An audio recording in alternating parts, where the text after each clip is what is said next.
目が覚めると、私を見つめるシドの顔があった。世界が崩壊してから、私はずっと眠っていた。しかし、看病してくれていたシドも病に侵されてしまった。私は海岸で魚を取りながらシドの看病をした。しかし、彼の容態は日増しに悪化していった。そして、ついに彼はこの世を去った。シドの死後、私は彼の作ったイカダに乗り込み、生き延びるために海を渡った。その果てに私はガストラ帝国領にたどり着いた。私たちが生きるこの世界はケフカの支配下に置かれていた。ケフカが作った巨大な塔はまるで私たちの命運を支配する象徴のようであり、その影響は大陸全土に及んでいた。マッシュとの再会。千の町に足を踏み入れた私は、マッシュが倒壊しかかった家を支えているのを見つけた。聞けば子供が中に取り残されているという。私は家の中で子供を見つけ、抱きかかえて外に運び出した。子供は泣きながらも無事で、私の助けに感謝してくれた。私とマッシュはお互いにうなずき合い、共に行動することを決めた。そして、マッシュと私は、エドガーにウリ二つの盗賊団のボス、ジェフと出会った。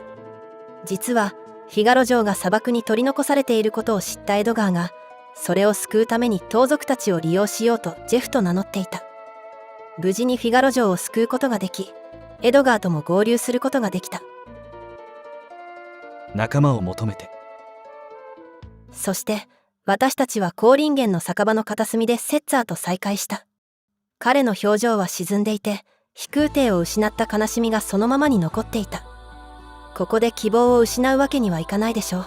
こんな世界だからこそ、もう一度、夢を追わなければいけないんじゃない？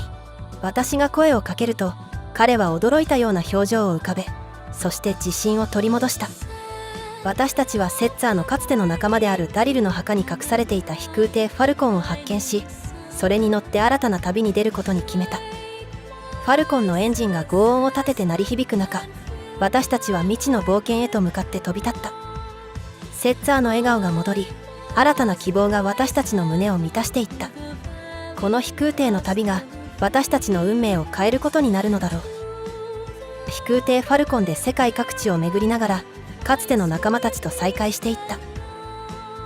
恋人を待ち続ける女性に、恋人のふりをして手紙を書くカイエン。絵画の中に潜むモンスターと戦うディルム。そしてストラゴス、ガウ、モグとも再会した。またモノマネ師のゴゴと雪男のウーマロが新しく仲間になった。モブリズのティナ。モブリズの村で孤児たちの世話をしながら、ティナは平穏な日々を過ごしていた。しかしある日突然、巨大な魔物フンババが村を襲ってきた。ティナは子供たちを守るため立ち上がった。フンババとの戦いの中で、ティナはトランス状態に入り、驚異的な力を発揮した。彼女の内に眠っていた力により、フンババを圧倒することに成功した。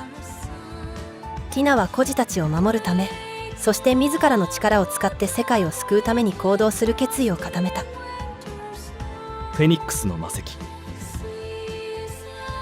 ェニックスの洞窟でロックと再会した私たちは、ロックの心に抱える深い悲しみを知った。ロックは失った恋人レイチェルをフェニックスの魔石で蘇らせることを願っていたが、手に入れた魔石にはひびが入っていた。ロックは魔石の力をレイチェルに使った。レイチェルは目を覚まし、ロックと再会を果たすことができた。しかしその時間はわずかだった。レイチェルはロックに、あなたの心の中のその人を愛してあげてという言葉を残して去っていった。ロックは深い悲しみと失望に包まれたが、同時に新たな希望も見出した。そして私たちと共に旅をすることを決意し、仲間に加わった。最後の戦い。仲間が揃った私たちは決意を固め、瓦礫の塔に乗り込んだ。塔内では3つのパーティーに分かれ、鬼神、魔人、女神の三頭身を倒すべく戦いに挑んだ。私は仲間と共に女神の部屋に向かい、激しい戦いを繰り広げた。同時に他のパーティーもそれぞれの部屋で激戦を繰り広げ、三頭身を撃破していった。しかし三頭身を倒したにもかかわらず、世界を覆う魔法の力は消えなかった。私たちが塔の頂上に到達すると、そこにはケフカが待ち構えていた。ケフカはすでに三頭身の力を吸収していて、その力を使って世界を崩壊させようとしていた。彼は狂気に満ちた笑い声を上げながら、自らが神となり世界を支配することを宣言した。私たちは絶望に立ち向かい、ケフカとの最終決戦に挑むことになった。仲間と共に信念と力を結集し、苦闘の果てにケフカを打倒することに成功した。変わる世界。ケフカを倒した後、瓦礫の塔は崩壊し、魔力が失われた影響で魔石が砕け始めた。ティナはトランスした状態で導いてくれて、私たちは飛空艇で塔から脱出を試みた。飛空艇が塔から飛び立つと同時に、世界中から魔力が失われていく光景が広がった。そして、ティナの体も徐々に光を失っていった。ティナは失速し、空中から落下していった。飛空艇で落下していたティナを助けると、彼女は人間の姿に戻っていた。周囲に広がる平和な風景とともに、私たちは世界が新たな時代を迎えつつあると感じた。というわけで、ファイナルファンタジー6の AI 動画を3回に分けてお届けした。これでオープニングからエンディングまで一通り作ることができた。ここまで見てくれた人に感謝するのだ。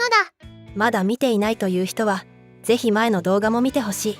そして、この後はここまで作った3つをつなげて総集編を作ろうと思う。途中からナレーション入りに変更したのと、キャラクターのデザインも少し変わっているのだ。ケフカやカイエンの見た目は少し変えたいと思う。